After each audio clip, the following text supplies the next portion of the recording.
Welcome to Cape Town TV. You are on Open Studio.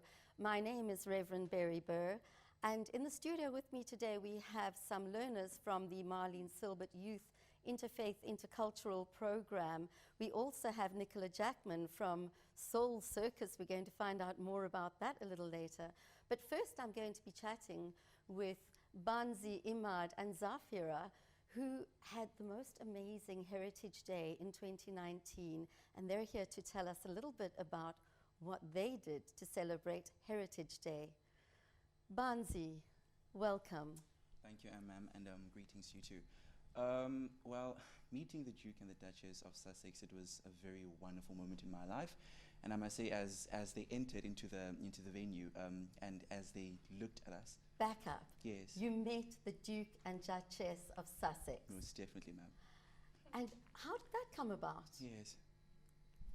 Well, I must tell you this, that, you know, being in the interfaith program in grade 11 and in grade 10, and having been in the program for 2 years, so to say, the program has changed me a lot, and it's through that program that I actually got to meet the royal dukedoms, and that's how I got the opportunity to meet these British royals. That's how it came about, ma'am. So what happened? How did you feel when you were meeting their Royal Highnesses, the Duke and Duchess of Sussex? Trust me. What an amazing moment. Trust me, I felt, you know, very much exuberant. I felt so, you know, so honored having to meet these people, because outside of the crowd, these people were like, you know, applauding for them. Yay, I wish I could meet the Duke and the Duchess. And they were like, you know, applauding for them in the crowd, but then they were coming to me and having to sit with me in a circle. Trust me, I felt very much honored and very, you know, humbled. But what I told them, when they asked the question of, because it was Heritage Day on the 24th of September, and when it was my chance to speak, this is what I told them. I told them that the interfaith program has told me that just because someone is or looks different than I am does not make either of us different or inferior to the other. And there's also one thing that I've learned, and that is stereotypes begin when we think that conventional practices begin when we think that they should remain unopposed, regardless of how fallible or how discriminative they may be. And that the so-called society, as people we so fear and perpetually refer to as a memorandum, is nothing but just our mere subconscious. And my topic was how to obliterate stereotypes and build bridges between all ethnic groups. And I also told them that by obliterating these stereotypes and building bridges, we're going to be by facilitating a heritage whereby there's no black or white, African or European, Muslim or Christian, but a heritage whereby South Africa shows and describes how it wears its crown of heritage and diversity. And therefore, I am because you are, and what makes me different does not disdain another's image. Well, after I said that, trust me, it was earth-shattering to them, because they kept on gazing at each other at how wonderful this young man is speaking. So to say, I'm not praising myself. That is exactly their words. And trust me, I felt so happy that they said such things about me. And he also said that I spoke with confidence, and that I'm able to, you know, to articulate my voice so wonderfully, and also be able to think at the same time. Because I'm sure as you hear me too, my voice is quite loud, and I project it as much as I can. So getting such a comment from them, it was really wonderful to know, and it was very humbling, I can say. What a wonderful moment for you, Banzi, and well done for being able to share your message in such an articulate way. Imad, if you'd like to just pass the microphone, thank you. Imad, what did you have to say to the Duke and Duchess of Sussex? Good day to everyone. What I spoke to them about was, after I took part in the Cape Town Interfaith Initiative, and particularly the youth program, we asked ourselves, how can we take this message back to our community? And we just didn't want to take it back to our communities in just one project or anything. We wanted to do it continuously. And so we decided to form a new club called Peace Club.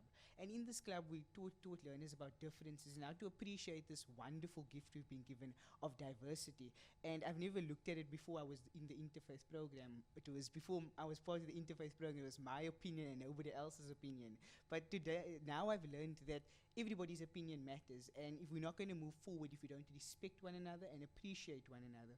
And thank God our program has grown exceptionally well. We have 240 grade 8 learners that participate, Wow. and it's run entirely by the students, and only one teacher is in charge of it. All we need to do is draw up our program for the day, and then she approves it, and we take and we do it, and we run the program completely.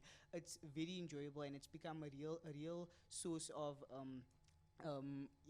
success at our school. One thing that also is that we've realized that it's become a safe space for grade 8 learners. So next year, God willing, we want to have a sleepover at our school and just get them nicely into our school. So it's become a very successful program. And with regards to the meeting the Duke and Duchess, I can say that when they came in, I was very nervous. I think Zahra, she was sitting next to me, and I was just like, I just shouted, Prince Harry, because I was like so nervous. But eventually they came around to us, and for me, I thought we were going to feel inferior because they were there, but we actually felt that they treated us as equals, and I think we became less nervous, and it became more of a conversation than just speeches happening around the room. That's wonderful. I'd like to ask you, Zafira, how that day has impacted you going forward, and what you will take from that day as you go forward in your life, because you've also been part of the Interfaith Intercultural program for a while now. So if Imad, you'd like to pass the microphone. Oh, you've got a microphone. Yeah, so the Marlene Silbert Youth Interfaith Intercultural program, for me, I kept it, well, not my speech, but my conversation with them, I kept it very casual and I kept it very personal. Because although I've only been on this program for a year, it has helped me through my identity the most. Because before, I always struggled with my self-image and my confidence, but now I'm able to express myself. Like I'm speaking on TV right now. And with that, I am so grateful for this program as well. And by meeting them, that was the highlight of my day, because before, like Imad said, we were so nervous when we found out we were going to speak to them, because we were like, must we dress properly, must we do this, must we do that. It was so much things we were worrying about. But the minute they came in, all of that left, because they didn't keep this superiority to them. They were treating us as, like Imad said, equals. We weren't down there, and they weren't up there. They were just people, and we were people. We were one, having one conversation. That's absolutely lovely, and well done to you. So we are going to move to a break now, but we'll be back after the break, and we will continue this conversation, and we'll be listening to Nikki talking about Soul Circus and the wonderful joy that she brings to people through that program. Welcome back. You're with Cape Town TV. We're in open studio, and I am speaking to the learners from the Marlene Silbert Youth Interfaith Intercultural program, which is run under the auspices of Cape Town Interfaith Initiative. Imad, let me start with you. I'd like to know how you got involved with the program, and tell me a little bit more about the program since you have been involved. Well, in grade 9, my friends took part in the interfaith program, and every time they'd come back to school and they'd tell me about these wonderful things that they did, and the camps that they went on, and the schools that they visited, and I got really jealous, and I was like, if I get to grade 10, I'm going to take part in this program. And when I got to grade 10, I'd bother this teacher that was in charge, Ms. Stace, of this program every single day, and I'd be like, did the applications come yet? Did the applications come? Can I apply? And then eventually it came, and I applied, and I put my best into writing this essay because I really wanted to take part in this program. And I can say it's one of the best decisions I've ever made in my life. The first thing that happens in the year that I enjoyed the most was the 5-day camp that we went on. And we really got to connect with one another, and we felt like a family. We got so connected that on the last day I actually cried, and one of my friends asked me when we got on the bus, are you still crying? But it's because you feel like you've lost a family. You sleep in the same rooms, you eat at the same time, and you see each other pray, so you really become like a family. That sounds amazing. Zafira, I'd like to know from you, what drew you to the program, and how has that been for you? Well, it started where this teacher at my school, he came to us and he told us about how the program works. And then we got previous students that were part of the interfaith program, and they spoke about how they made new friends, sorry, scratch that, family, how they made new family members, and how they got to experience new things in life that you wouldn't necessarily go out to do. And I wanted to be part of that because I'm quite adventurous in a way. But when I heard about that, I immediately wanted to do it. So when we had to write an essay, I put my all into that essay because I really wanted to be part of this program. And once we were part, I heard about this 5-day camp. Now this 5-day camp was something that scared me because I was going on a camp with people I've never met before, and that's scary because it's 5 days. And then when it started, everyone was so, not segregated, but we were in our own groups because that's how we are normally. And at the end of the camp, we were all together, we were laying on top of each other, we were writing stories with each other, we were singing, we were eating. It was really one of the best experiences in my life, and I don't regret it. That's wonderful. And Banzi, tell me what has the program entailed for you? What have been the projects? What have you done? Well, I must say I've always been an Orthodox person. I've always, been a religious person. And when I heard about this program called Interfaith, I was like, yeah, something has to do with religion. I'm going to be practicing my faith there. But no, I actually, it was the shock of my life whereby this program is actually about, holistic development. Not just developing me in my religion, but also my personality and how I view the world. It changed my entire perspective. And one of the things that I've learned in the program from Marlene was that, we should stop tolerance because, we claim that we are a very diverse country. We accept each other's differences, but now we tolerate each other, but we're actually not hospitable about each other's differences. So Marlene taught me that, and that changed my mindset. It was like a revolutionary change and a shift in my mindset. And the program to me has changed me in such a way that now I'm a different person. I no longer tolerate, I am hospitable. And what is your religion? My religion is the Christian faith, ma'am. So you follow the Christian faith? Yes. And how has being part of the Interfaith Intercultural program shifted your concept of what it means to be a Christian? Well, before my opinions changed, we stepped on each other's toes a bit in the program, I believe, because there was one lesson I've learned, and it was from Sarah, and that was, we started by fighting about it, though, because it was a matter of when someone does something wrong to you, you don't confront them right there. You first wait for them, and then you go after to tell them that they've offended you. And obviously I was like, no, but you can't do that. You can't offend me in public and expect me to correct you in private.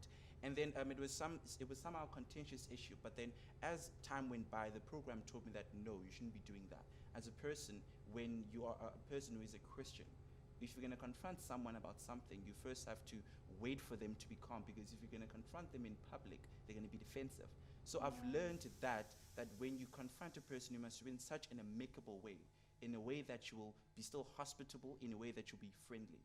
And the program as a whole, to me, it has really changed my life. And I say that it's just an understatement. It changed me, because now I'm in grade 12, and when I did the tutoring program, there was a point where I wanted to be a teacher even, because the learners were so wonderful. I felt so important in someone's life. I've never felt that important. I was a VIP to the learners.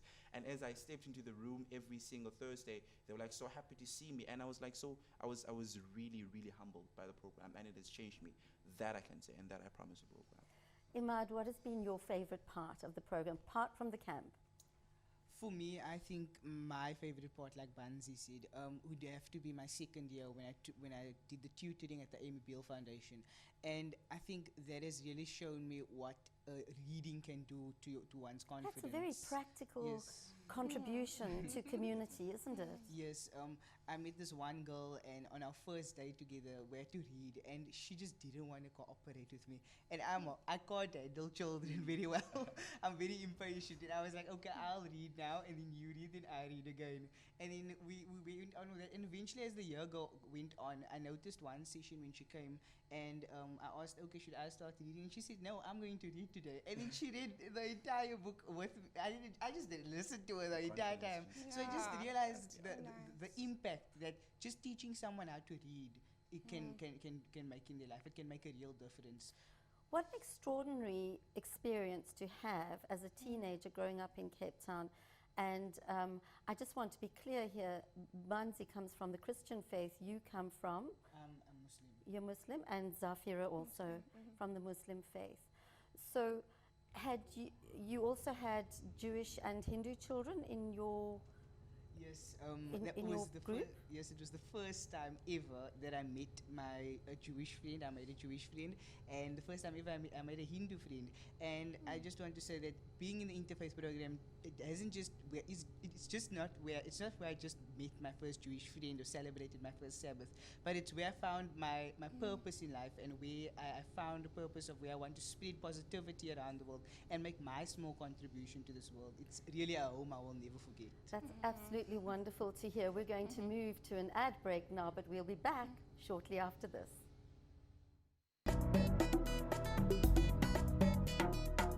Welcome back. You are with Cape Town TV in Open Studio, and I am talking to Nicola Jackman now from Soul Circus.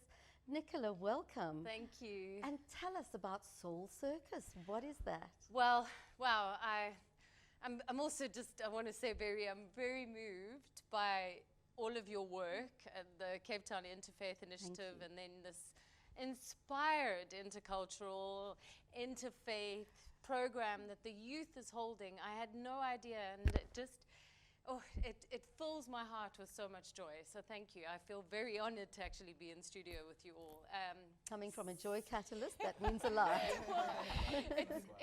I feel like, I actually feel emotional as I say this. Like, I've had a dream for maybe 20 years that there would be a united world.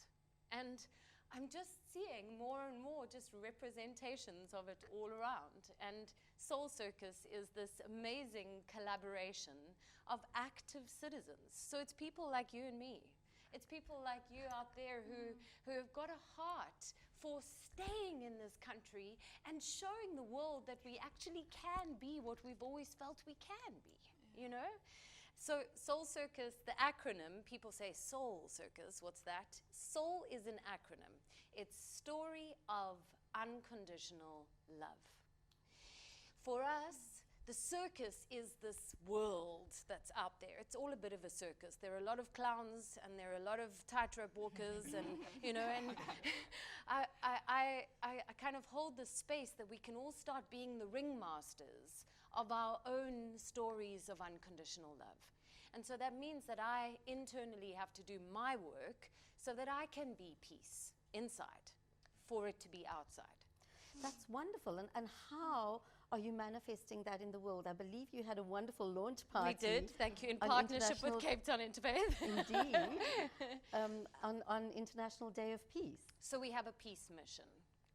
This journey of active citizens actually officially started on the 21st of September, International Peace Day. We had our hearty vehicles parked, and we had a beautiful group of Faith, Hope, Love community from Elsie's River, and some other Cape Town Interfaith leaders, faith leaders who held the most beautiful blessings, and then Secret Sunrise, who do these beautiful dances with headsets. We all just danced. We literally said, let's give peace a dance. And we danced, and we united, and we showed each other that beyond, like you guys said, beyond the divides, we are one. We're one humanity. Yeah. And when we are together like that, we enthuse hope, and we enthuse optimism, and we enthuse the possibilities of what's still going to be. So Soul Circus will do that. We're going to travel from Cape Town towards Cairo over the next 10 years, doing what we call Thrive experiences. We will pop up in communities, and for 21 days at a time, we will enthuse as much inspiration and celebration that we can with the immediate people and the community. And what will a 21-day session look like? What will you bring to that community? Well, we're going to play a game for a moment, okay? I'm going to pretend that you guys are part of the Soul Circus experience, all right? Okay. We're all living in tents for 21 days. We're slightly roughing it. We've got comfortable tents, but we're living on the same vegetarian meals for 21 days. And we're waking up every single day with time for ourselves, journaling, spirit, dance, play. And then we go out and we do outreach. whether we are painting murals so that that community is left with inspirational symbols of hope, or whether we're building food gardens, or whether we're getting behind local good doers and supporting them to fulfill their dreams because they already have proven they can make things happen. We're going to spend 21 days actively involved in what we say is Thrive, which in a nutshell is win-win-wins. How can I win while I support others to win and our world to win simultaneously? So that sounds amazing. Have you set your route already? You know which towns you're going to? Or can towns apply to be on your program? Why are you not part of my PR team? I'm here. Good. There is some organic flow. Our first one is coming up. So Swellendam is in fact the selected very first Soul Circus community. And Wonderful. then in April next year, which is a bit of a long break, but God willing, we're still fundraising. So please, anybody who feels free to get behind this amazing idea, throw 100 Rand or more, because really. Nikki, how do they connect with you? Soulcircus.org. All of our social media is the same as our website. So soulcircus.org or soulcircus.org is everything. And if people want to join your team and to support you in any way in terms of their volunteer input or become part, have something to offer to the communities, do they just go onto soulcircus.org? Correct. So we've tried to make it as easy as possible for us to do it together, because for us, the community of active citizens is in fact all of us. I want you guys to know that you don't even realize it yet, but you're already part of Soul Circus. You know? So are you. Because it's the active citizens. We're doing it already. So all we're trying to do is make sure that there's cameras on that so that we can show everybody that story. And very quickly, Nikki, if you have one message that you would like to give to the world, what would that be? Remember that it's all one. That every single step that I take to be kinder to myself and to others and to the world, it all matters. And as long as I'm choosing my own story of unconditional love, then the story is becoming that. If I make it fear, I'll have fear. If I make it love, I'll have love. Thank you. And Zafira, do you have one last thought that you would like to add? I would just like to put in one of my favorite quotes from James Baldwin. It goes like, not everything that is faced can be changed, but nothing can be changed until it is faced. It's short and sweet, that's all. Bless you for that. Imad, a last thought? The only thing I'd say is that in order to overcome all these stereotypes that we face in the world, you're going to, like she said, have to face all these things. And one last thought that comes to mind is that we have to be the change that we want to see in the world. And if you want to change something, then you have to start with yourself. And Banzi, we have a couple of seconds for you. All right. I believe that we are the future and that this country is in the right hands, and we are the change that is about to come. I can't do better than that. So thank you all so much for joining us for this session of Open Studio with Cape Town TV. It has been such a pleasure to be in studio with all of you and with you, Nicola, and just every best wish on all of your endeavors. Thank you.